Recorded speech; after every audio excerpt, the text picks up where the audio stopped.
हर साल 8-10 हज़ार patient increase हो रहा है थैलीसीमिया का। तो हमें अपना जो तर्ज़ ज़िंदगी है, जो हमारा कंसर्न है मेडिसिन की तरफ, मेडिकल की तरफ, जनरली हमारी टेंडेंसी है कि जब बीमारी बिल्कुल हमारे ऊपर हावी हो जाती है, हम उसके बाद फिर सोचना शुरू करते हैं। अभी मैंने गवर्नमेंट को भी प्रपोज़ल एक भेजा है कि कुछ हमने थोड़ा सा काम हमें करने का मौका मिला, जो समाज से महरूम बच्चे हैं। तो मैंने गवर्नमेंट को अब ये सजेस्ट किया है कि क्यों ना जो टू स्टार्ट विद जो सरकारी अस्पतालों के अंदर बच्चे पैदा होते हैं जो समाज से महरूम है बाई बर्थ, उनके वालिदैन को लगता है और जो बोलने की सलाहियत से महरूम है, उनका पहले 6 महीने में टेस्ट हो जाया करे। अभी देखें हमने 3030 बच्चों को स्क्रीनिंग की है, तो 311 बच्चे ऐसे निकल आए।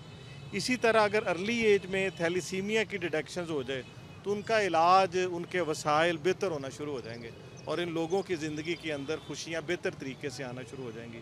तो हम इस सारे कॉज को सपोर्ट करते हैं और बतौर कमिश्नर इसमें जो भी हम रोल प्ले कर सकते हैं प्ले करेंगे। और आप लोगों के चैनल के तवज्जुह से मेरी गुजारिश है कम्युनिटी से, लोगों से, कि इस तरह के कॉज के अंदर बढ़ चढ़ के हिस्सा लें।